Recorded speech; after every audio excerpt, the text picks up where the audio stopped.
What's up? This is Brandon London, and you're listening to the Big Blue UK and Ireland podcast. You hear that? The Big Blue UK and Ireland podcast. Let's go, Giants.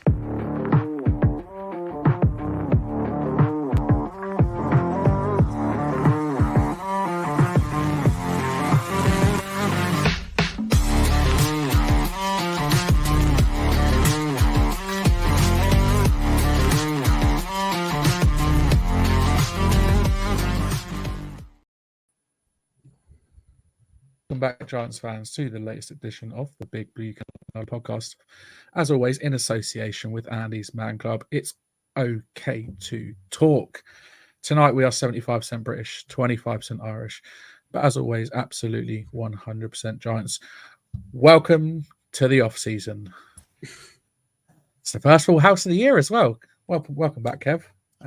As he joined me, Shane, and producer Craig to look back at our final game of the 2023 season against those Philadelphia Eagles. Plus, later on, we'll be giving our initial reactions to all the coaching changes and everything else that happened on Black Monday yesterday. So make sure you stay tuned for that, lads. The season is over. No more football until August. How are we doing? Yeah, not too bad. Got my coffee with my Big Blue UK and Ireland mug, which you can also get off our Etsy store in case you weren't previously aware. Link can be found on our Twitter page. And also, I will apologise now, because if you see me doing random stuff like this and all this sort of stuff starts happening, your computer's not broke. I've discovered emojis on StreamYard, so it might be a bit of a chaotic, even more chaotic than normal episode. Yeah, thank you, Steve. I've moved back into the man cave now.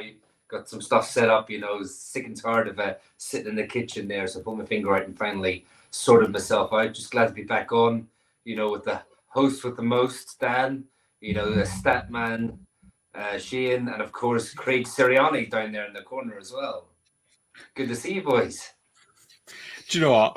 I've seen that GIF so many times, and I just had to do it because after we've beaten him, just have to get him. Got me mic on, got me little hat like he had in that little clip from the playoffs last year. Just got to give it the hey, baby. I mean, we might talk about it a little bit, but how good is it just beating him? He is one of the most annoying coaches in this league. And I'm going to put this away. Yeah, please do. Yeah. But it's one of the most frustrating, annoying coaches. And he's to get beat by them last year was so infuriating, and losing at the beginning of the season, just to put one on them, just to let them limp and sort of into the playoffs like wounded animals. Just what a fantastic way to end the season. Yeah, man. Shane don't like that. Shane don't like that. No, I'm trying to find out where there could be fire giving up on my screen or something. I don't think Apple have added that yet. What a way to end the season, like Kev said. Just to wipe that smug look off Nick Sirianni's face once was a pleasure, an absolute joy and a pleasure. And I mean, I started singing is that a Hey Baby song, isn't it? They were playing on Sunday in the stadium. I mean, we made up a little song in our group chat, which we won't repeat the words to, but it's along the lines of singing something about Nick Sirianni and how much of a idiot he is. Chris Brunt, but not Brunt. There you go. It rhymes with Chris Brunt. That's the one. We usst to have this thing at my old workplace where we'd call people a Tuesday. He's an absolute Tuesday. He's an absolute Tuesday. Lyrics. If you want to hear the song, let us know, and we'll gladly sing it for you. It's very non-PD though. Just saying. Just putting that out there now. If people want us to launch a Patreon, we'll get Shane to sing it. Yes. Yes. Was me singing it, to be fair. Loved it. If you use your text tone or your ringtone, I've been told to commission. Just saying. You mean we can't just type those in on the phone anymore? Oh no! Remember that typing in ringtones. Wow. See you next Tuesday. Yeah, like that, Steve. But yeah, I mean, what a great end to the season. Someone here predicted it. You're welcome. But we'll come on to that shortly. Coming up also to round out this evening, we'll have a bit as well, because when the season's over, we've got to have a bit of a laugh, right? And we're going to review our bold predictions that we made for the 2023 season way back in May, I think it was. Just a heads up, there are some crackers in there. As usual, we do want to hear your thoughts and answer your questions. This is probably going to be a little bit longer than usual. So, as I said, we'll be covering the game, we'll be covering Black Monday, all the coaching changes, etc., etc. So, if you've got any questions, try and save them for that sort of section, and we'll answer them as we go along. Or feel free to whack them in, and obviously we'll save them and answer them sort of as we go along as well. Again, put your thoughts, questions about anything else in the comments, and we'll do our best to put them on screen and answer them throughout or at the end as well. And even though the season is over, who doesn't love discounted merch? I know I do. I know I love cheap merch, and I'm sure you boys do as well. Head over to usasports.co.uk and bag yourself a beautiful 10% off your order using the code Big Blue. Right, let's talk Eagles then, because we're better to start than the round out the season with a dub. Now, some may have thought I was a bit mad picking the Giants to win in last week's preview, but look what happened. There we go. No one saw that coming, did they? I'm pretty sure the Lone Wolf, I did come out with the W. Let's do that. Producer Craig, my prediction was right. It was. You are correct. The three of us. I even got the Giants points total right as well. Come on. The rest of us who were on the train at that point, I think we've all admitted over the last few days that as much as we wanted to have that higher draft position, we all enjoyed the game for just what it was at the time. We spoke about it, Dan, we were just sat there laughing to ourselves. But yeah, I mean, let's be honest, the game was won when Nick Sirianni decided to pull Jalen Hurts and most of his other starters from the game after the Hurts interception. The Eagles were already down 24-0 at that point, and the removal of Hurts, Kelsey, Lane Johnson, and the others indicated that the Eagles thought the deficit, the Cowboys score, and the injuries that had occurred to Hurts, Sidney Brown, and AJ Brown just weren't worth the rest of that fight. Now, I was watching the highlights on my lunch break at work earlier, and I didn't realise that we were only 3-0 up as the second quarter started. We scored 21 points in that second quarter. That's where it was. That was where this game was won, really. It was that second quarter performance was just outstanding. And as we've already kind of alluded to, that win coupled with the Chargers' last-minute loss to the Chiefs meant that the Giants end the 2023 season with a record of 6-11, and will be picking number 6 in the 2024 NFL Draft in April in Detroit. Motown, isn't it? It's not Motor City. Yeah, it's not exactly doesn't sound welcoming. I don't know about the rest of you. Like you think of Nashville and you think of some of the other ones, and then it's like Detroit. Yeah, mate, I've always wanted to do the draft live, but I think you give that one a miss. I wanted to do it when it was at Radio City in New York. That would have been sweet. Hmm. That would have been really cool. And was it Vegas last year? Yes. Was it the year before? Was it Vegas last year? That would have been sweet, going to Vegas to do it. Before we get into the good about Sunday's game, I just want to say how fucking good it felt to come away with the win on Sunday. Not just to round out the season on a high, but to beat Philly and in the process send them into the playoffs 1-5, as cold as you like, over the last 6 weeks after they started the season 10-1. Now they are the first team in NFL history to start the season 1 and not win 12 games in a season. That's right, the first team in history to start a season 10-1 and not actually pick up 12 wins. Think about that for a second, yeah. They're the first team ever to do that. And yeah, it felt amazing to wipe that smug look off Nick Sirianni's face for once, because it's the first time we beat the Eagles in, just over 2 years.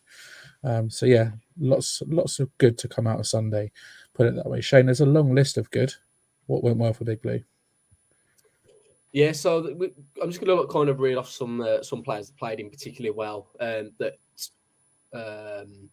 weren't players of the game for us because, you know, I mean, I think we probably all could have picked 2 players each, to be honest, in terms of players of the game.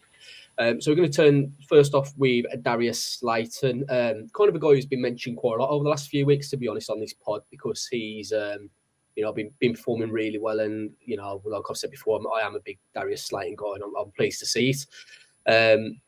You know, how many people could just wake up Sunday morning, go to work, and earn an extra 200 grand? Darius Lighten, he's one of them. That's what he made on the field. And to be fair to him, he did earn it. He had 4 catches for 62 yards and a touchdown. That also meant for the 4th time in 5 seasons, he's led the Giants in receiving yards. And in fact, his season total of 770 yards was a career high for the vastly underappreciated 5th round draft pick, who obviously signed a 3-year deal in the past off season. Next, we're going to talk about Bobby Okereke, 1,228 snaps. Bobby Okereke and one man who will be mentioned shortly finished the season with every single snap on defense played by Bobby O. You know, he finished his season with 8 tackles, 6 solo, 1 sack, 1 pass deflection, and 2 hurries.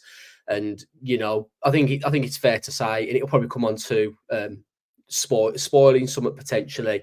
But you know, if there's an award for free agent signing of the season, hands down he's in, because you know, started off slow first 2 or 3 weeks. He was a little bit slow to get going, but like he said himself, once he sort of understood the playbook, we really did see the best of him. And you know, I'm a massive fan of linebackers. I love the Bobby Okereke signing in the off season last year, and you know, he really went on to sort of prove that he was worth the money that he got. And I mean, you know, I know it's only 1 season in, but at the minute, I'd probably say we've got a bit of a bargain compared to what some linebackers did go for in off-season last year as well.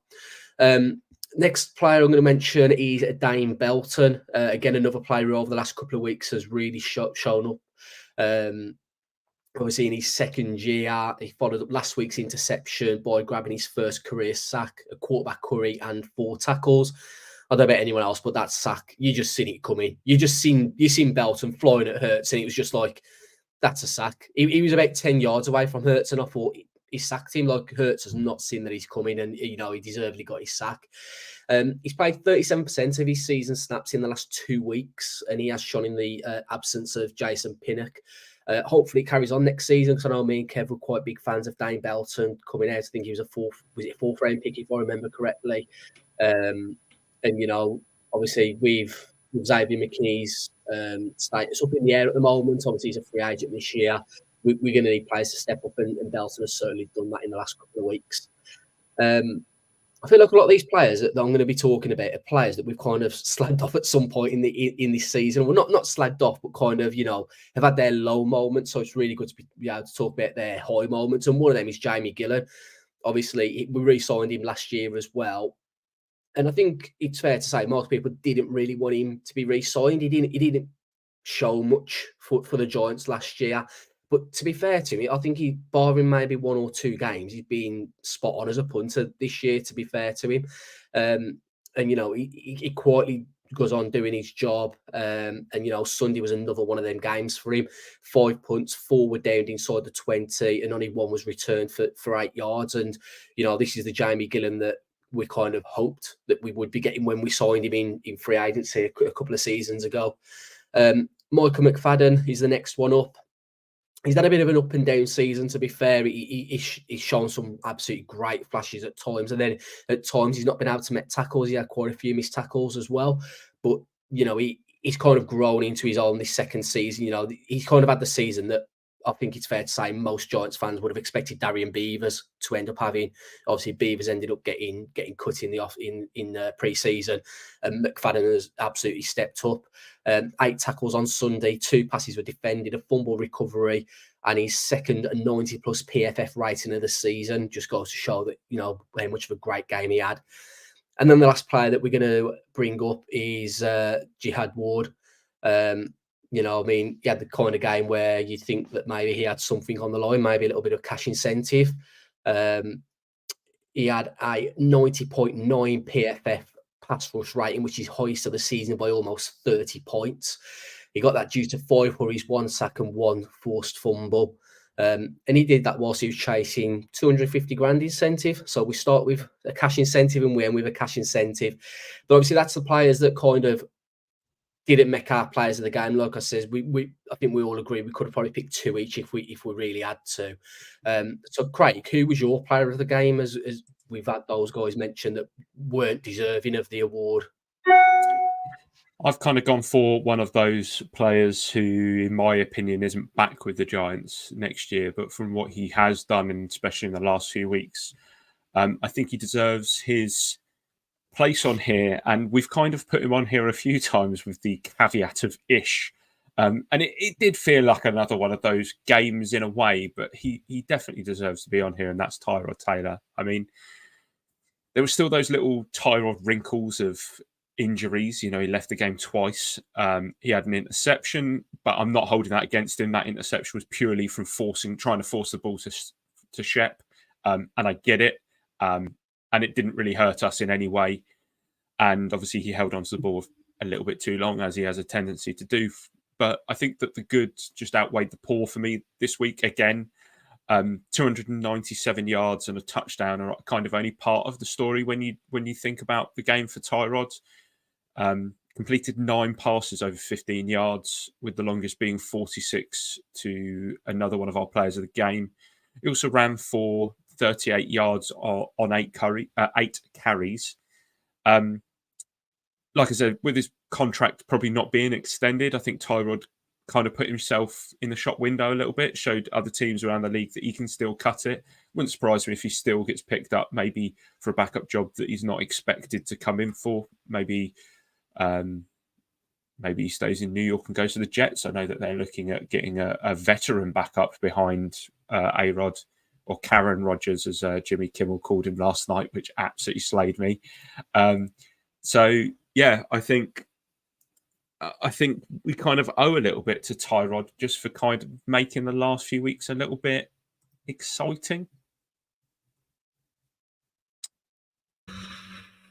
Yeah, I think he has made it exciting. I mean, I asked just before we came on, do we keep Tyrod on for a year, sign him for a year and keep him on? Because is Daniel Jones going to be ready to start the season? And, you know, he's going to be here next year. And then you got Tommy DeVito as well. It's like, okay, there's loads coming up over the next sort of 6 to 8 months that can happen, but it's going to be an option that Dave's and Joe Shane look at for sure. I think it'd be silly not to. But I kind of do agree that he's probably not going to be around next year. Cool. Are you going to do yours? I thought that's why you were cutting in. Yeah, let's go. Yeah, no, I'll crack on and do mine. Just getting Tyrod excited. Yeah, I mean, fair play to him. I think he's added something else to the team these last few weeks. So I went for a guy that has played lights out most of the season. One of 2 that played every single snap on defense, and that's Xavier McKinney. One of 2 in the whole entire league that played all 100% defensive snaps, along with Bobby Okereke. It's been 9 weeks since the falling out of Wink Martindale. And in that 9 weeks, he has been lights out. He's been an absolute baller, and he's shown why he's a defensive captain. And he finished the season, like I said, as one of the only 2 defensive players in the league to play every single snap. The upcoming free agent saved his best performance for the last, however, as he snagged not 1, but 2 interceptions, with his first being that absolutely phenomenal toe tapper on the sideline that spelled the end for Jalen Hurts, and add on the 4 tackles and 3 passes defended, and you can see why he got a career-high PFF grade of 95. Unbelievable grade in there. And based on his performance in the second half season alone, in my opinion, pay the man. So while we're kind of on that, we'll get a few of the comments, because the comments have been 90% about Xavier McKinney. I mean, Jamie saying McKinney's still up himself, thinks he's unique and wants paying big money. Okay, Xavier, you played every snap. Yes, you finished well, but I'm not resetting the market for you. Whereas James kind of came straight back and, I'm not resetting the market, but I'm definitely getting close to re-signing. Depends on next DC, whether he plays more zone than Wink. And he also said had a hell of a game. That interception for X was immense. Holty, yeah, I'm re-signing X as well if the price is right. Playing 100% of the snaps is no mean feat. He definitely got better as the season's gone on. And James, I think Shane and Dable will put a premium on 100% of snaps for X. Dependability is dependable is their mantra. It's very true, strong, tough, dependable. Smart, tough, dependable. Yeah, exactly that. So yeah, a lot of kind of conversation going on about X in the comments between our usual regulars. So we appreciate that. Yes, we do. Kev, who'd you go for? So I went for wide receiver Wandale Robinson. I just thought, as we tweeted out on Sunday, he was just so dynamic and an absolute dynamite.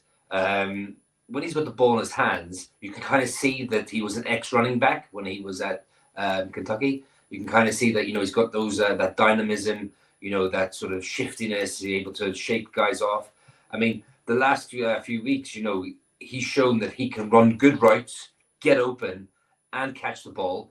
And also, again, as we talked about, with the ball in his hands, he's so dynamic. His run after the catch is just phenomenal. And, it just shows if you're able to, Tyrod throw a lovely sort of corner route down to him. And, he broke the coverage fantastically well. And he was found and, just picked up so many yards. I mean, his stat line for the weekend was 5 catches for 85 yards. One of them went for 33 yards, one for 25. He would have got more on one of those if he hadn't slipped. I mean, I do believe he's one of the players that can excel next season, given more opportunities, better quarterback play, and if he can stay healthy. Now, I'm not saying he's injury prone, but he hasn't had just the odd niggle of an injury since he was in college and coming out. But he's just one of those players that we've saw the second part of this, the second part of the season, throwing the ball downfield a bit more, getting the ball in his hands. He's shown more than one occasion that he is dynamic and he can make plays, and he's going to be a really, really good player for us going forward, I think.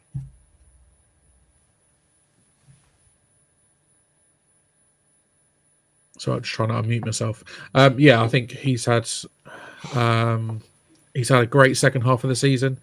Like Holty said, I'm really excited to see him next year, especially now that he's fit again. And like you said as well, Kev, I think he's really turned into that speedster that we want in the slot. And like you said, with the bit better quarterback play next season, hopefully, the sky's the limit for him because he's a really, really exciting player, and he's got an exciting future ahead of him. Shane, your player of the game. Yeah, so my player of the game, again, it could be another player of the game that might have played his last game as a New York Football Giant this past weekend, and that was number 26, Saquon Barkley. If that is Saquon's last game as a Giant, then at least he went out with a bang. He managed 2 touchdowns, a 46-yard reception, 97 scrimmage yards, and he sat out the last drive and a half as well. It also wound up being his highest graded game on offense this season at 79.3 per PFF. As a result, he ended the season with 14 games played, carried the ball 247 times for 962 yards on the ground, which was 3.9 yards per carry, 6 touchdowns and 2 fumbles. And in the receiving game, he caught 41 of 60 targets for 280 yards and 4 touchdowns. Those of you quick at maths, I'm not, so I did this earlier on. That equates to 1,242 total yards. And, as I alluded to earlier, if he's the end of 26 in blue, he will leave having put up 5,211 yards on 1,201 attempts, 4.3 yards per carry for 35 touchdowns and only 6 fumbles in his entire Giants career. It would place him 4th in the Giants' all-time leading rushers, and in terms of receiving, he caught 288 receptions on 396 targets for 2,100 yards and 12 touchdowns. Again, you could get maths fair play. But that was 7,311 yards and 47 touchdowns as a New York Giants. It's a pretty good return. And that is why I'm going Penn State. In memory. In memory. In loving memory. Yeah. It's not the end for Saquon. I'm going to take a knee as well in a second. That's just a running joke. Take a knee. I don't think it's the end for Saquon just yet. There's obviously a lot that's going to be discussed and decided over the next few months, but I'm sure we all are hoping that he's back with the team next year, because I think that team is built around him. He's our biggest weapon on offense. What more can we say about him that we haven't already said, apart from the fact he's a fantastic player that deserves to be in blue, and I think he will be next year. Now, it's not a normal thing for us to have an extra man at the end of this, but this is no normal shout out. Sunday's game saw the Giants say farewell and goodbye to number 3, Sterling Shepard. He had 3 receptions on the day, enough to take him into 5th all-time in franchise history above Jeremy Shockey. But unfortunately, they were unable to get that touchdown despite running the get the ball to Shep sort of exclusively towards the end. Every play I said, like, the ball was going to, we said in the group, the ball was going to him regardless. And unfortunately, he didn't get that sort of career-ending touchdown, or not necessarily his career, but obviously his time with the Giants.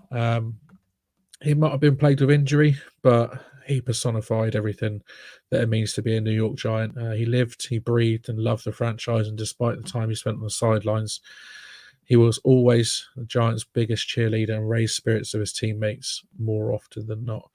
He finishes his Giants career with 376 catches on 563 targets for 4,158 yards and 23 touchdowns. Wherever he ends up next, whether it's on another team or it's retiring altogether, we wish him well. And we like to say, once a Giant, always a Giant. Shep, we wish you well, man. Kev, how do you feel about Shep's Giants career when you look back on it?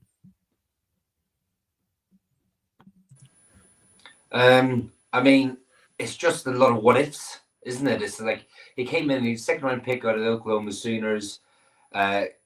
Awesome player, really, good locker room guy, very, very talented, but just plagued with injuries. Just like, you have to feel for him because, like I said, just what ifs. He came in with the right attitude. He's obviously an ex-player's son as well. His dad played for the Sooners, played in the league. He knew what it was about. There was no big I am. Yes, there was that boat incident, but we can't sort of hold that against him or the other players forever. Do you know what I mean? Hold it against them. I just feel that, he epitomizes what it is to be a teammate. He's one of those players that does everything for the locker room in there, and you would never say that he would be a cancer in the locker room. And he had the talent. He really, really did. He was just so unlucky. I mean, part of me would like to see him have a crack at another team and make a roster. But then part of me is like, that didn't really work out for Victor Cruz or Justin Tuck or like players like that. Part of me would just like to see him sort of like take on an ambassador role within the team, within the club, not necessarily coaching or anything like that, because he's got young kids, he's got a young family. Like, his kids are like 4 or 5 years of age, they're not very old. But so like, I'd love him to just, stick with the team as an ambassador type role, because I do believe he's that, he might not be remembered as like one of the best players, but I think he'll always be remembered as being one of the best Giants. Yeah, the fact that he's, like I said, top 5 in receiving all time, I think he definitely will be remembered by all Giants fans. Shane, how different do you think it could have been if he wasn't so plagued by injury? I don't think it would have been that different, in the sense of, I don't think he'd have like set any records, or like, I don't think Sterling Shepard being injured is the difference between us making it to a Super Bowl or not. You know what I mean? I mean, what I will say is, he obviously he was part of that infamous boat trip, but I'm pleased he was on the team last year when we got that playoff win. I'm pleased the reception that he got on Sunday, the fact that the team allowed him to kind of enter the field last. I don't like insulting people, but I did see some knobhead fans saying that it was like a bit too much. But at the end of the day, he's, like you say, he's been a great servant. I don't like using that word, but he's always been committed. He's always given his all. He's always cheered the team on. He's never kind of had his hand in his arse arse in his hands when he's not been playing or when he's been injured. He's always been on that sideline, cheering the team on, geeing the fans up. So I thought it was great that the way the team kind of treated him. It's not like we're doing a Birmingham City and retiring Bellingham's number after like a couple of seasons. So I don't see what the big I don't see what the big rave was about, kind of the reception that he kind of got and the treatment that he got. And we got to sign off with a win. The only thing it was really missing, which we all agreed, was a Sterling Shepherd touchdown, which unfortunately he didn't get. Yeah, I mean, didn't get that, which was a shame. This is a tough one for me, just because of the fact that I feel like Shep had the majority of his Giants career and the ability to maybe be viewed in a better light with some of our fan base, and as you said, knobs. But I think he had that kind of ripped away from him just because of the injuries he had. I remember seeing a tweet the other day. I can't remember who it was from. It was from one of the beat writers who said that, and he included OBJ in this list, and he said that Sterling Shepherd was the best pure route runner on the Giants, even when Beckham was here. And he's, he is definitely right that Shepherd just had an uncanny knack of being exactly where you needed him to be when you wanted him to be. And when I was looking up his stats earlier today, and I was kind of thinking to myself, he really, really could have done with that touchdown at the end. It would have been such a nice way for him to get one this season. And then I forgot he had got one in the Dallas game in week 1, 2, 3, 4, 5, 6, 7 or 8. I can't count that quickly. Against Dallas of all teams as well. So at least he got one this season. Probably didn't go maybe as well as he'd hoped. Probably didn't see the field as much as he'd hoped, but it was nice to see that he has respect enough in the locker room and amongst his peers that nobody complained about what was happening towards the end of Sunday's game. There was quite a clear chance that Wandale probably goes over 100 yards. Maybe Slayton goes over 800 for the season for the first time. I don't think any of them would have cared less if it meant that Shep got himself a few of those. And it just, it's a testament to his character. That side, I can't figure out left and right when I'm mirrored, but that side, it's probably a good idea that was my good shoulder as well. But I'll treasure that forever. That will be framed and put up behind me. So nice. And the Dallas game was week 10 before Craig. But he's got the jersey on. It's PFR. PFR put their rankings backwards. So I was counting top down, and they do it bottom up because obviously that makes perfect sense, doesn't it? When you're counting 1 to 18. Makes complete sense. Yeah, I mean, you've got his jersey on the wall. Obviously, it's his old number, but he changed it when the league changed the rules in terms of jersey numbers. He obviously changed it to 3. So as his jersey number is 3, boys, sum up Shep's time at the Giants in 3 words. So Shane first.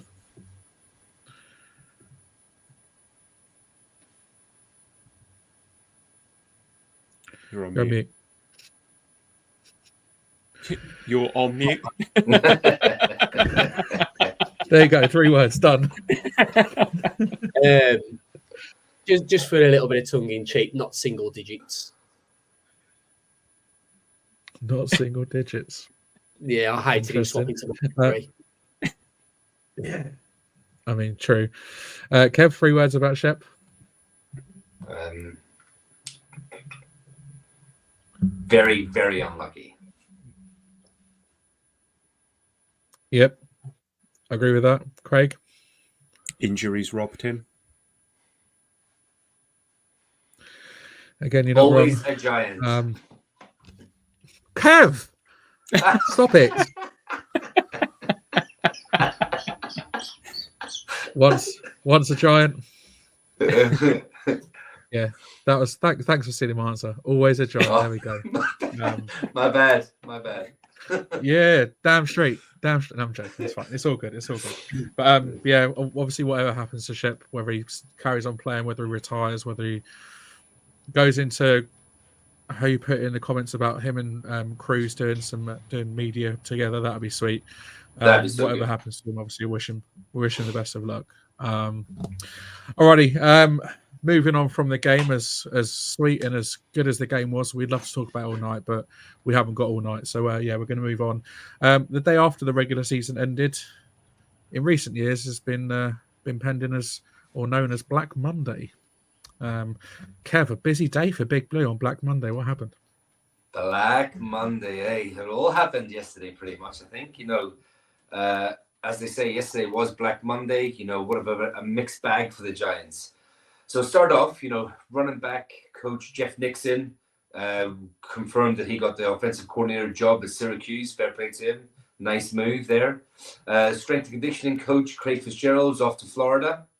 So those moves kind of like don't push the needle that much, but I think some good moves that the Giants fans have been crying out for all season. Special teams coordinator Thomas McGahee was fired. Offensive line coach Bobby Johnson was fired as well. I mean, under Johnson, the Giants gave up 85 sacks. I mean, second most of all time. Like all three quarterbacks suffered injuries behind the abysmal line play this year. So I think those type of moves would be crying out for. Special teams has been meh to bad for a long time now. I know Thomas McGahee was an assistant coach back in 2007 when Lawrence Tynes was there, and Lawrence Tynes, tweeted out a nice tweet about him this week. But he hasn't been working for a long time. And Bobby Johnson, I mean, what more can we say about Bobby Johnson that we haven't hashed out all this season? I think we just massively needed a change there. I think I put a tweet in the group earlier on. This going forward, the offensive line could have what fifth overall pick, fourth overall pick, seventh overall pick, a second rounder at center, a third rounder at guard. Surely an offensive line coach worth a salt could come in and strap together a decent offensive line with what we got there. So those type of moves were good to see. The Giants also they weren't finished there. Black Monday continued. They fired brothers Drew Wilkins and Kevin Wilkins. Drew was the outside linebackers coach, and Kevin was a defensive assistant. Drew was Wink's right hand man. So when that happened, I think that the writing was on the wall of what was going to come next. I mean, they started off with the press conference. Was a press conference 8:30 a.m. When do you ever have a end of season press conference at 8:30 a.m. the day after a game? I mean, I've never seen that before. So that was strange to begin with. And Dable said that in the press conference that he expected Kafka and Wink to be back. I mean, if that doesn't throw the ball over to Wink, I don't know what does. I mean, it was sort of I think he's put it all on Wink there to sort of say, it's up to you what you want to do. But everyone's been saying about, was it his play call card?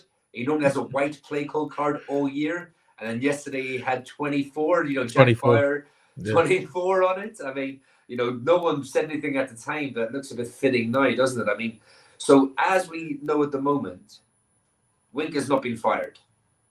Wink has met with Dable and Sheehan, but apparently Wink left that meeting and in a bit of a heated discussion, and nothing was resolved. And I believe that as we're speaking now, there's been no other contact between the parties, although it was said by Rap Sheet yesterday that he was actually resigning and he wasn't quitting. So that, I mean, watch this space type thing. I mean, technically he's still employed by the company at the moment. But I mean, who's to say where it's going to go? I mean, it's not going to be amicable, is it? I mean, this is going to be fallout. This is going to be weeks of fallout, I think. I mean, he wants the head coaching job. I think he might be a bit long in the tooth for it now. I'm not sure if he'll get a head coaching position. Obviously, the riffs that we heard between Wink and Dable, there was something to that.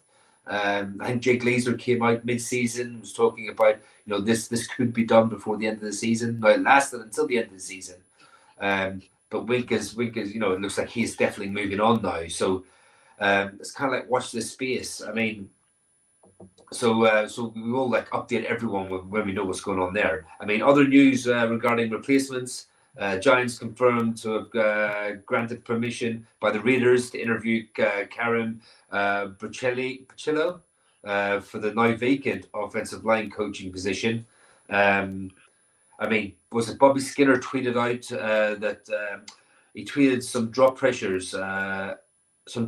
rates, drop back pressure rates. God, I'm stumbling over myself at the moment. So 2021, when he was at the Patriots, Mac Jones' pressure rate was 6th out of 40. And in 2022, at the Raiders, Derek Carr was 30th out of 40. Now in 2023, with the Raiders, Garoppolo was 4th out of 43, and Aidan O'Connell was 14th out of 43. Now, just to give some context to that, this year, Daniel Jones was 42nd, DeVito was 39th, and Tyrod Taylor was 30th. I mean, so he hasn't got the job yet, so we will wait and see, but those are some promising numbers. I mean, you know, it's been a roller coaster of a day, all day yesterday, messages back and forth, waking up this morning, seeing stuff. But now the dust has settled, how are we feeling about everything that happened yesterday, Shane? Torn is probably the best way I can kind of describe it. Obviously, there's been a couple of, I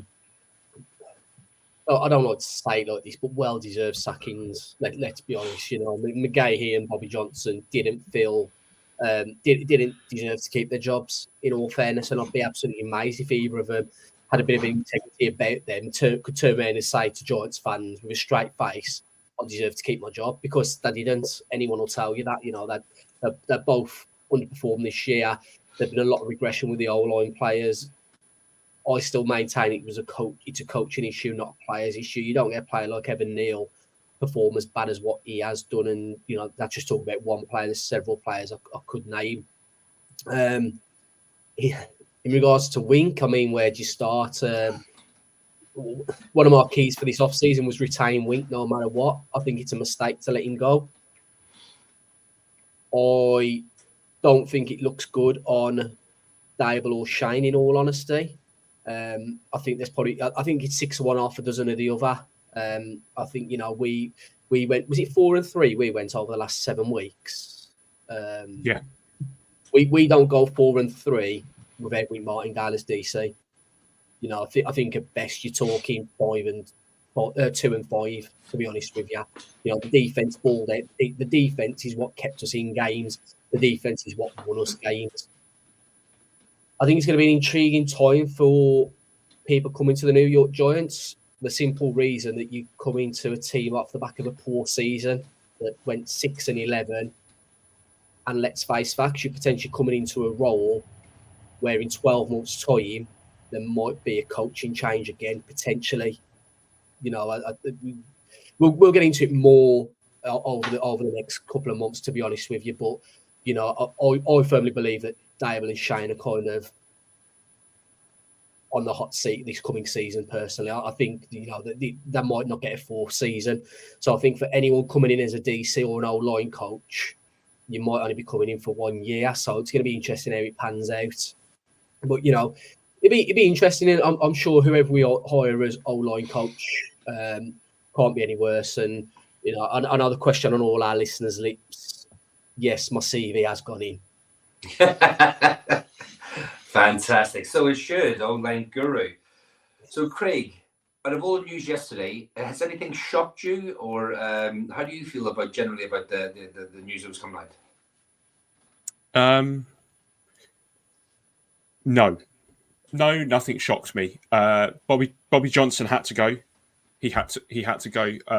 I think if he would have stayed, then I think the spotlight and the kind of ire of the fans would be on Dable more than it is.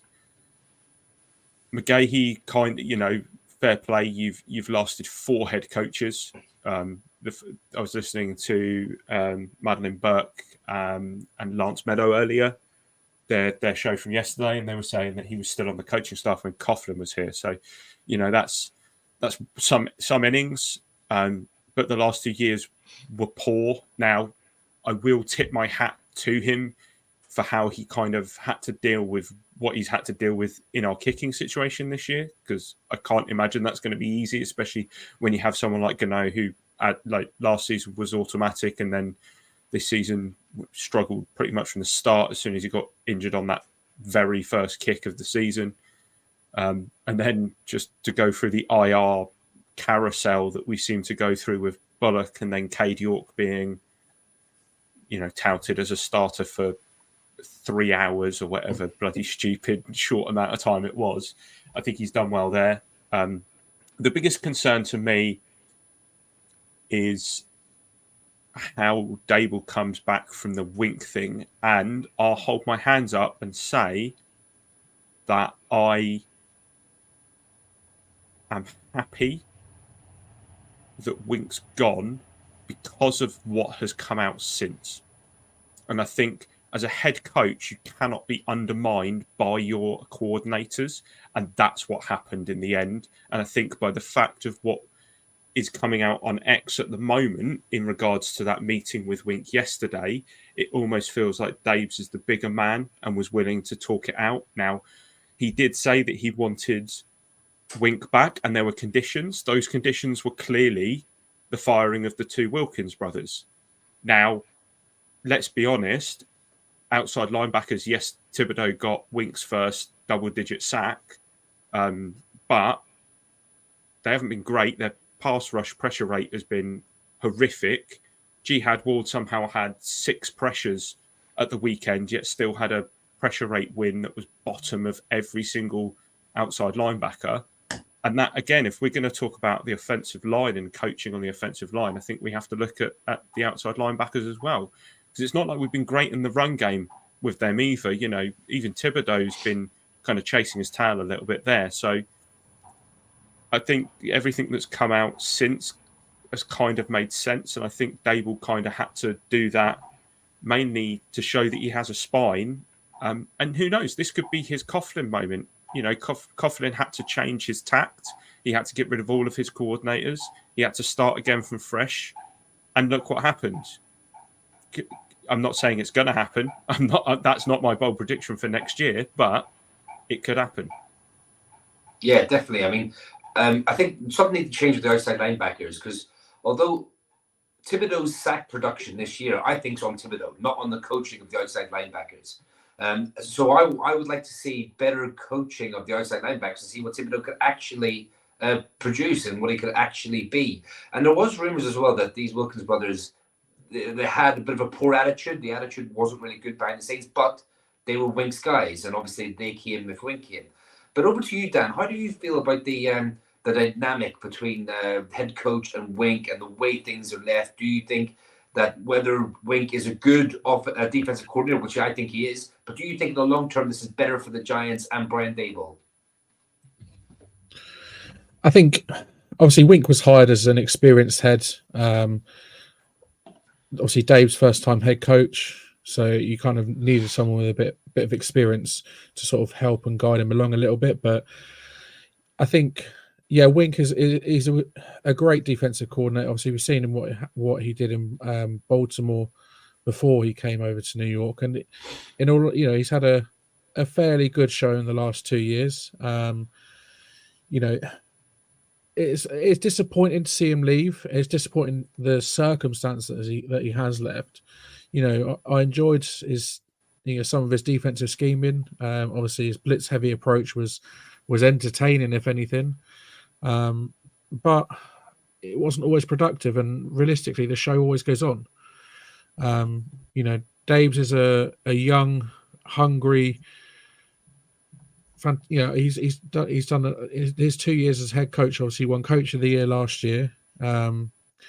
Obviously, not had as good a second season, but I think all in all, I think Daves has achieved a lot over the last 2 years, and I think that dynamic between head coach and DC, especially if your head coach is an offensive-minded head coach, I think you need to be able to rely and lean on your DC a lot, and I think he has lent on Wink quite a lot over the last 2 years. But I think it's now time for for him to get someone new in and, potentially sort of lead a bit more himself, and really sort of make the team his and not have that distraction in the background. Because like we've seen since, most of this season, there has been these sort of grumblings and rumours going on that there is some sort of falling out between Wink and between Dabes.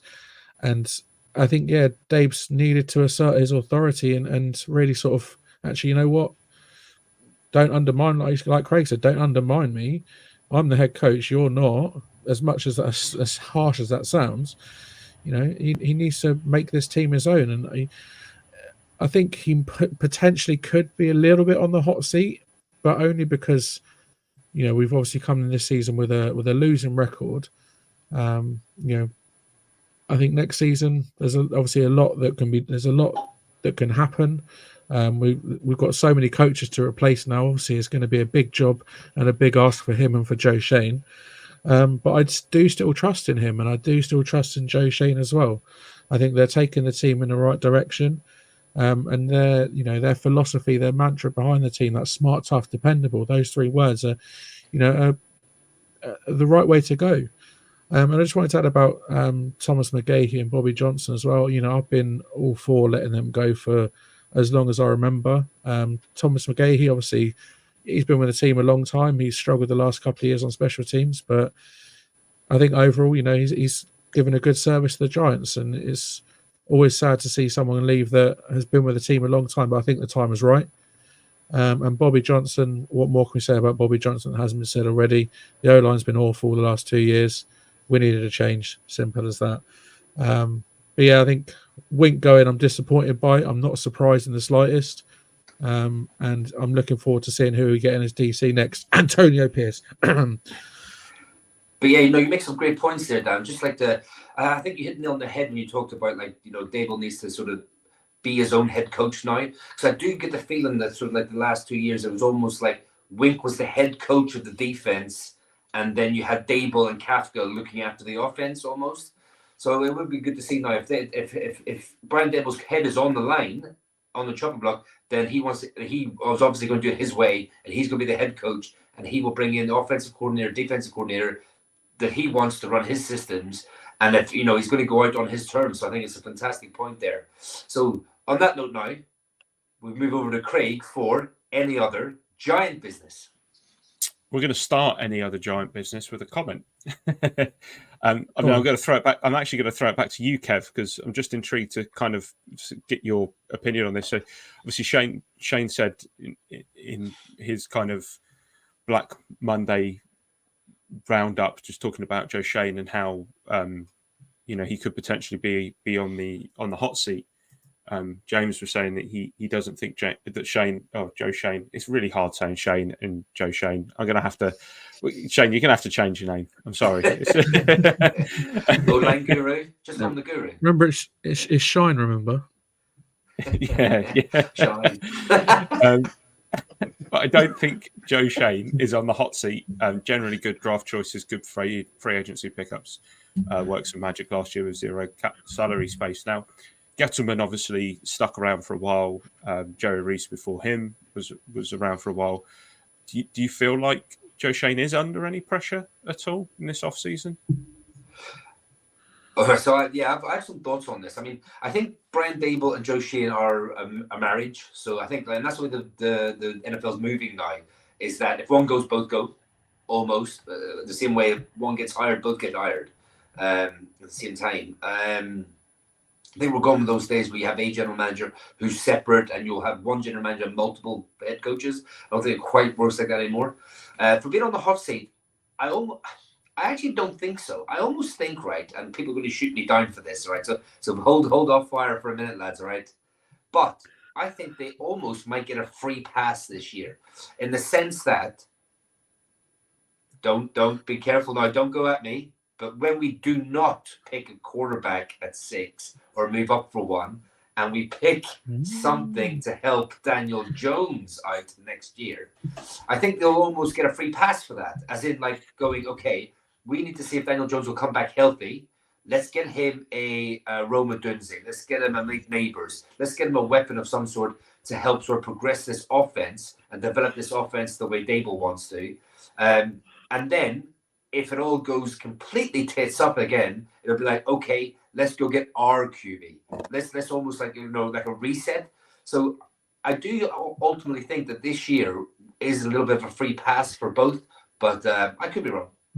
It was interesting to watch Shane's face as you said the words of wide. You said the names of wide receivers, and you didn't say Joel or Fashanu there. Shane's demeanour just slightly rose as you turned around and said Roma Dunze and Malik Davis. Shane, is that right? I wouldn't do it to him. I wouldn't do it to him. It's all right. I've accepted it. What was it I said? Was it last night? We're off the tank train. We're on the pain train. Let's retain Daniel Jones. Let's not draft a quarterback. Let's draft an offensive lineman. Come aboard the pain train. I said just Joel to right tackle, move Neil into inside a guard. Happy days. Right. So all aboard the pain train. Aboard the pain train, I think, is the next one. Isn't that? What was that? The pain train is coming. That was an old Reebok advert, right? With I can't remember, Terry Tate, office linebacker.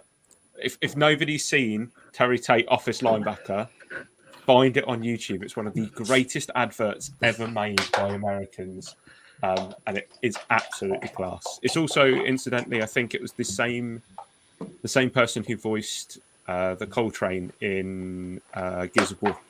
So just for that other NFL-esque wrinkle in there.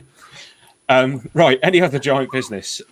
Since yesterday, there has been a few snippets of information that's kind of been overshadowed by everything that happened yesterday. So the Giants signed 10 players to future contracts. I'm going to butcher some of these, so get ready. The Giants began their offseason by signing the following 10 players to reserve future contracts. Running back Deion Jackson, wide receiver Dennis Houston, offensive tackle Yodny Kajust, offensive lineman Joshua Miles, offensive lineman Jalen Mayfield, defensive tackle Ryder Anderson, linebacker Deontay Johnson, linebacker Jeremiah Martin, defensive back Caleb Hayes, and defensive back Stanley Thomas Oliver. Reserve future contracts are often, but not always, for the minimum and are non-guaranteed. Next, Brandon Brown. Can I just say about the names quickly? Just very, very well done on the names there. Go on. I just want to say this, otherwise I'll forget. Like Shane, I asked Shane this. Have you started to get annoyed yet with the way that some of these analysts pronounce the tackle from Penn State's name? Olu Fashanu. I know, it just really gets me. It's Fashion News. Surely it's like big old John Fashion News. Fashanu business. I've called him Fashion. Fashion News, yeah, exactly. I just hearing all these, watching all the snippets and all the stuff about Fashanu. It's like, just has to be crack up. Anyway, sorry, let's move on. My apologies. Can we just have that one more time, Shane? Just for the listeners, how do we pronounce that when we draft him?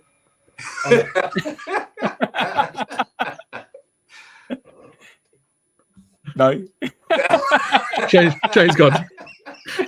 Shane's gone. Shane has left the building. Shane's had enough. Oh God! Yet again, we've gone off the rails towards the end of the podcast. You know what? It's all good.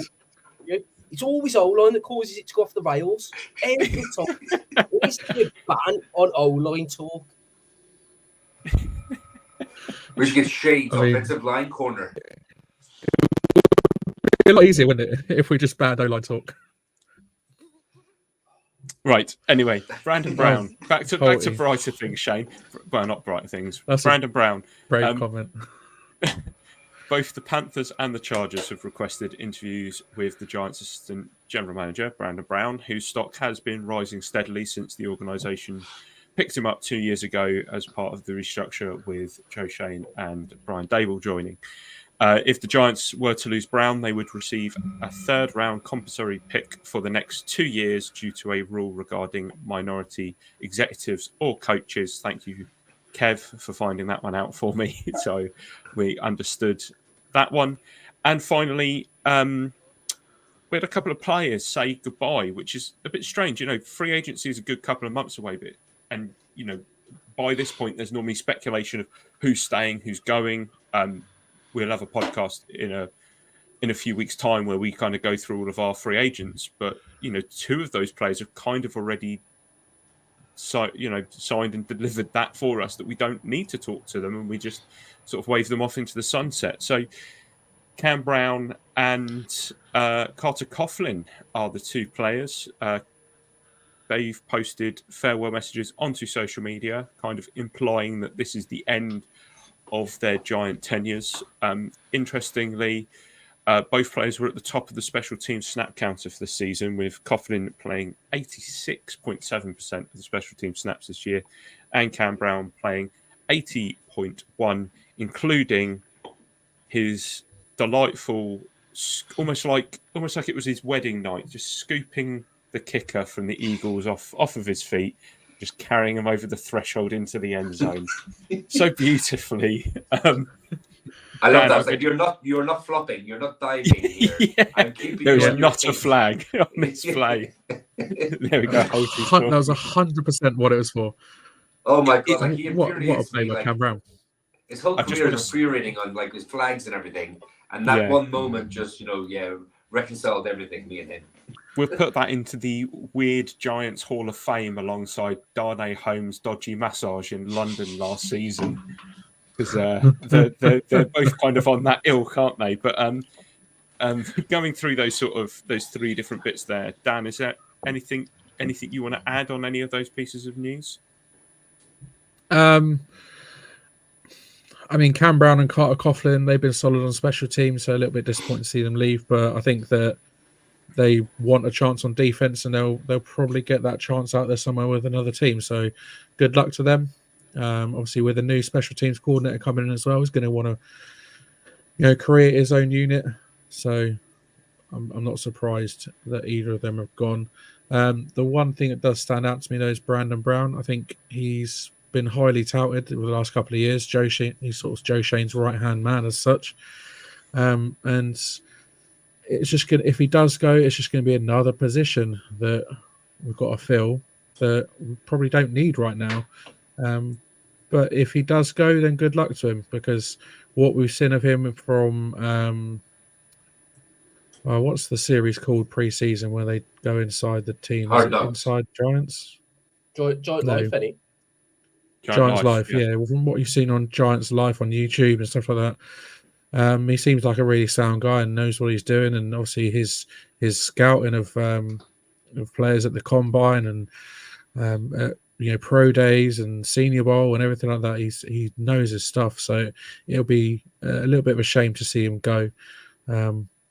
But it's everyone is replaceable. It's just a shame that only 2 years into his tenure as assistant GM, we might be saying goodbye to him.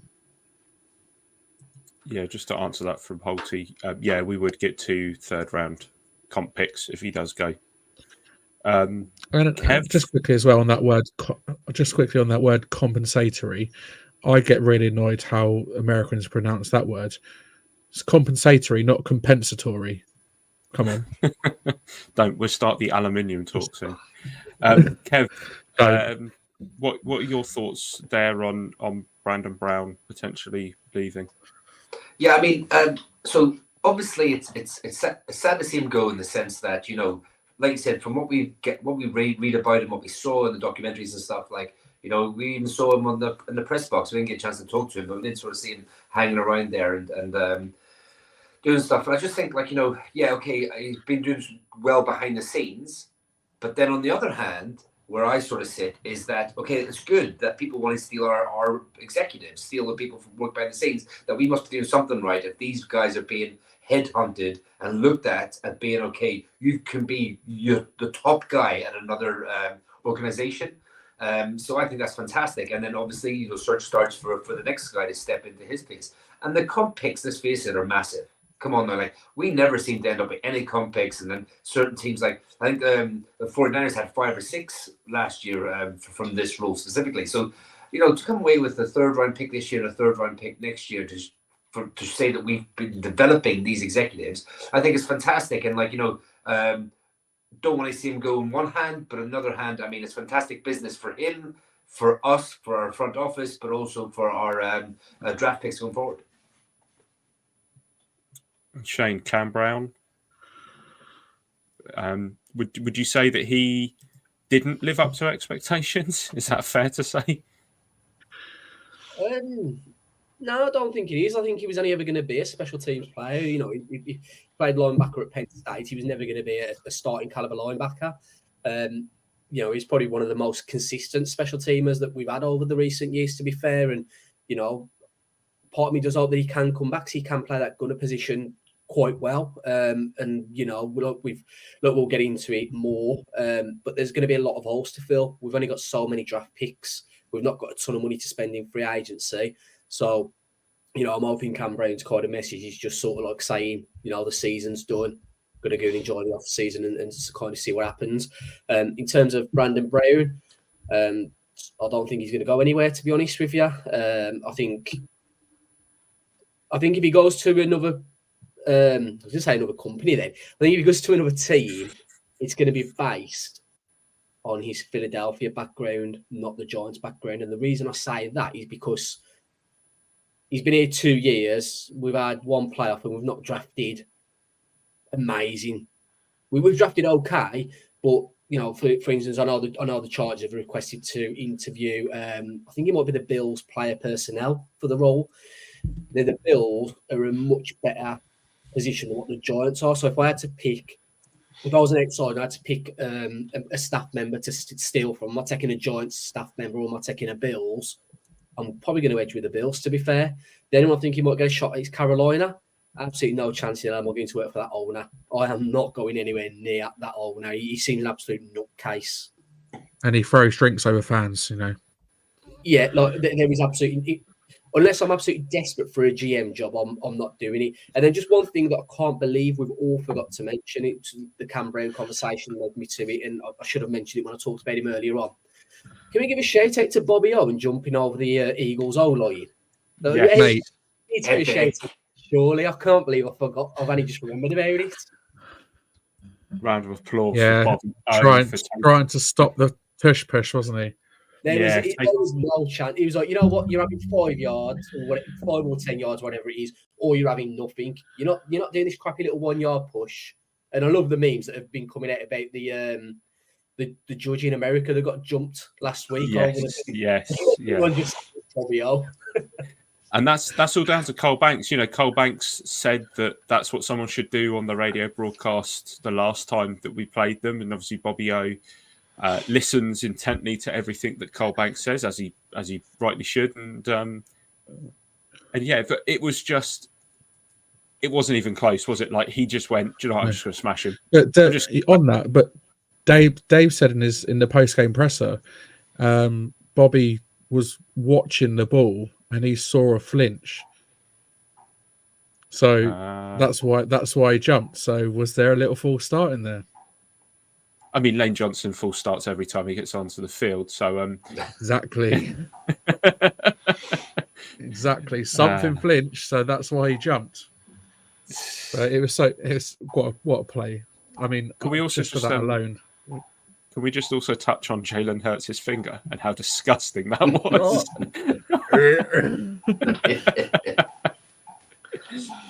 Mate, I sent the picture over to you guys, didn't I? And it's like his finger was just bent beyond all recognition. And he went to the sideline, they just popped it back in and put some tape around it. Yeah, as you do. The ET meme killed me. The what? Oh no. The ET meme. Oh, yeah, that was, I put that up, didn't I? Oh, no. Yeah, his finger was fucked. Yeah, it was. His finger was fucked. Right, all right. So we're going to round out this week's episode by taking a look back at our bold predictions that we set way back at the end of May, just after the schedule was released, believe it or not. Just a warning, there's plenty of What the Feagles is in there. I think they're all pretty much a What the Feagles moment. We're going to start off with, we had a guest on that episode. We had Andy from the UK Giants on that episode. So we're going to start off with his prediction. I mean, we should have got him on to read his own out and we could have laughed at him. But Andy went for Saquon having a career-ending injury and Gary Brightwell leading the team in rushing. They were very bold predictions, and obviously neither of them came true. Saquon did get injured, but so did Gary Brightwell. He had 9 rushes all season. He only had 19 yards as well, behind Eric Gray, Matt Breida, and Saquon Barkley. That was a great start to the bold predictions. We're going to Craig next. Craig, your bold prediction. Did you do both of Andy's there? Oh, no, I missed his other one, didn't I? He said that we'd have the number 1 defense in the league. He said we'd have the number 1 ranked defense in the league, and we ended up 27th. 19th in pass defense and 29th against the run. So I think you're a little bit far off there, Andy. The thing is, though, like, we're laughing. It's about to get a whole lot worse. Oh, it's really is going to get bad. You're not wrong. But you know what? Producer Craig. I feel like I'm at confession. I feel like we should have some like church music in the background or something. Just just dim the lights a little bit. And sorry, Father, I have sinned. Yeah. Right. So my first bold prediction was the longest touchdown of the year would be scored by Darren Waller. The longest defensive touchdown of the year was scored by Darius Slayton, which was 70 yards against the Rams. Defensively, it was Jason Pinnock's 102-yard pick six against the Dolphins. And obviously on special teams, it was Gunner's punt return, also against the Rams. I did well there. I didn't actually look at what Waller's longest completion of the season is. So if somebody wants to look that up while I go through my second one, that would be appreciated, just so we can see how badly I did there. My second one was that the Giants sweep either the Cowboys. We are definitely not talking about what happened against the Cowboys because that did not go very well. Or the Eagles. Now, we split the series with the Eagles, and I am holding on to the fact that I think we could have beaten the Eagles the other week at the Link. So we absolutely could have done. I'm taking that as my better of the 2 bold predictions for sure. And to be honest, we finished 3-3 in division, which isn't too bad. I mean, it's improved on last season, but also improved on last season. We did. I mean, to go 3-3, we obviously swept the Commanders and we split with the Eagles. And then you look at the Bills game, you look at the Jets game, a couple other games. Like I don't want to be that guy, but we weren't too far off 500 in the end if things had gone away. But anyway, I digress. Go on then, Dan. Waller's his longest reception of the year was 29 yards. Brilliant. Yeah, I've absolutely nailed that one. Beautiful. Who's next? Do you want to know who it was against? Go on. It was against the Saints in week 15. Yeah, against the Saints. I think I remember that because it was the only good reception of the game. Yeah, pretty much. Shane, all right. Shane's up next. Wow. Here we go. I think this may top the lot, everybody. I do think this might be the worst one of everyone. I think we're peaking too early here, caution. I should have saved the best to last, shouldn't I? Really? Kev. Let's save Shane. Kev, save Shane for the end. Kev, right. Your predictions. I went for my offensive one. I went Eric Gray to have a good showing in Saquon Barkley's absence. Didn't really see too much of him, to be honest. Although I did think the last game, the touches he got against the Eagles there at the weekend, I thought he showed some burst and some hustle and some promise, let's say. I really hope he sort of gets a bigger load this next season. In season, right? Okay, I will caveat this, right, just a little bit, right, in the sense this that is pretty bad. So I had.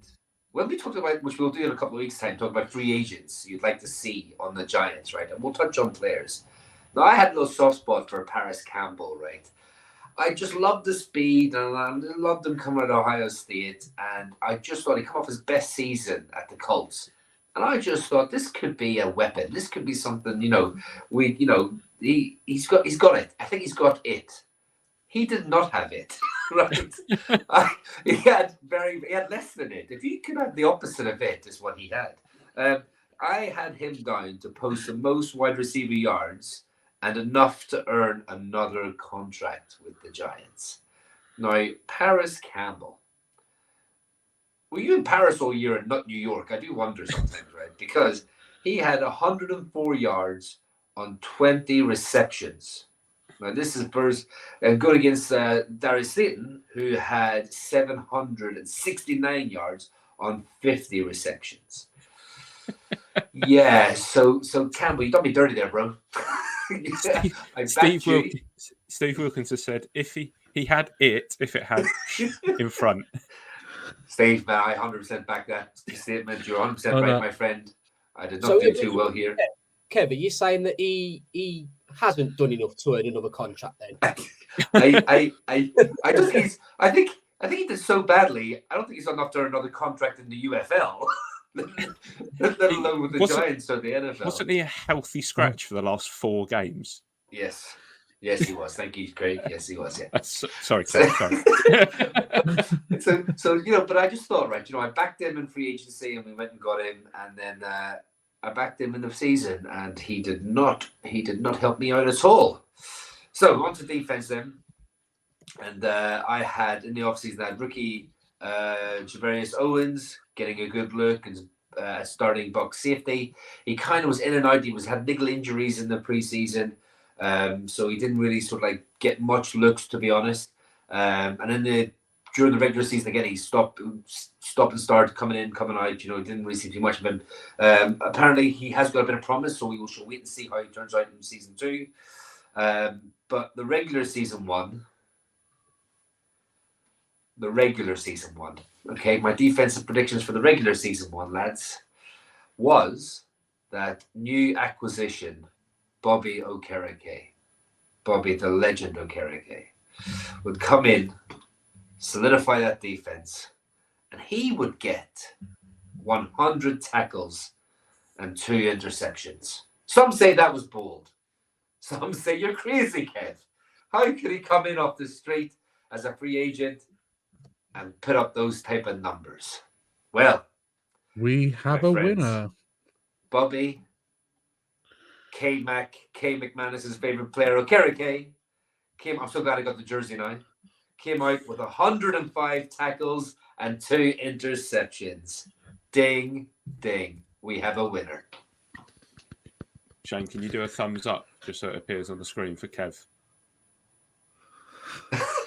All right, I shall take that win because there's not many of them. Right. Congrats, Kev. That was a great prediction. Before Shane does his, Steve has said that he declared boldly on the way to Lisbon in May that we had comfortably hit double figures in wins. So he is owning up. Oh. Ouch. Shane, Holtier said, did you say Giants to win the Super Bowl? I mean, we haven't had mine yet. Are we doing mine? Are we doing mine the first? Giants to have first? Oh, yeah, that's true. I forgot about yours, Dan. Go on, Dan. Go on, let's do mine. All right, so I went with. I was very excited about the rookie Jalen Hyatt coming in. I went that he'd have 1,000-yard season. Last Giants player to do that was Odell Beckham in 2018, and he's the last and only Giants rookie to do it in 2014. Didn't go quite according to plan, as Hyatt finished with 373 yards on 23 receptions. Yay! And my second one. That one, Dan. So just on that one, I saw a stat earlier that said that every NFL team has had a 1,000-yard receiver since we last had one. Oh, wow. Every single team there has you had go. one. What does that say about our offense over the last 5 years or so? Not great. My second one was kind of a simple one, but it didn't particularly go well either. I predicted that Dabes would repeat as coach of the year. And ouch. Well, he didn't. Obviously, we struggled in his second year. And there's not going to be a repeat for Dabes in the NFL Honours this year. All right, then over to Shane. Oh, Your prediction. this Your is going to bold be good. prediction. Buckle in, lads. Buckle in, listeners. Unfortunately, that's all we've got time for on this week.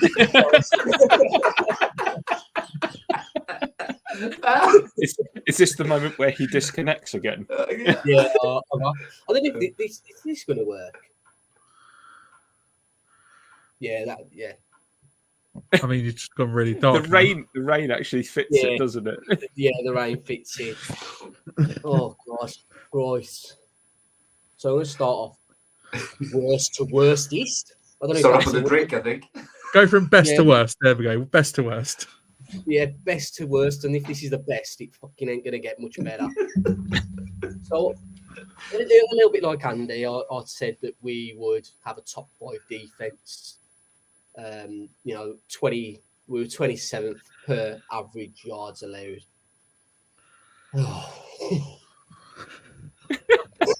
Can you quite believe you said it, Shane? Right. I think you were on a bit of a high, weren't you? I don't know what the fuck I was on. I wore that funny there by the looks of it. I was so sick that Aaron Waller would be a top 3 tight end. He ranked 16th, middle of the pack, not quite top 3. I then said Saquon would be a top 3 running back as well. You've seen where the trend's going here. And he ranked 16th with 962 yards, sorry. And then this, what the fuck was I thinking for this? Where did this come from? Have you made this up? Did I? I do feel like this is made up, you know. I feel like someone's throwing It's this not. shit under the bus It's here. not. Have you got Marnie If any- Kevs got the wrong way round? Right. So If anybody last wants to go back and listen to Shane's bold prediction, it was episode 95 on the 26th of May, 2023. So if anyone wants to go back and listen to that bold prediction, feel free to go and give that episode a watch. I feel like I might need to get a lawyer involved because I think something's been edited somewhere. Like you've just put words together, so it sounds like the same thing. So then what? So my last prediction. Can you say it, Shane? No, you really don't want to. I also need. Do you want me to I say also it for need you? Reactions in the comments to this once Shane drops. Do you want me to say it for you? No, I'll say because I need to get it out. I feel like this might give me closure. So, I had DJ as a top 7 QB. What? Are we sure this isn't fact?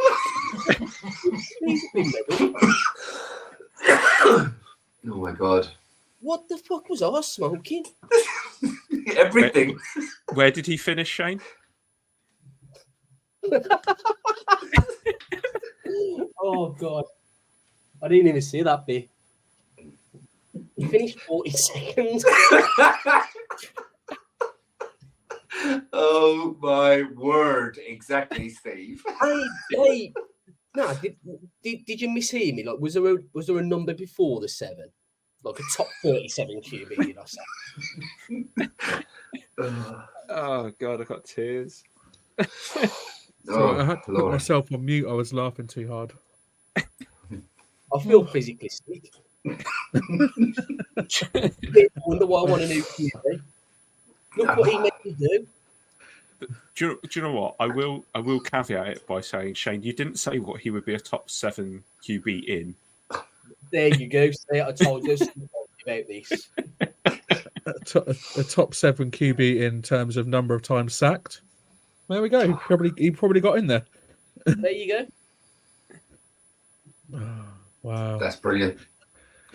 Well, we all had our laugh for the evening. I can't wait for this year's predictions. I'm making This year's predictions, we need to go all out. Oh. I just did that. Look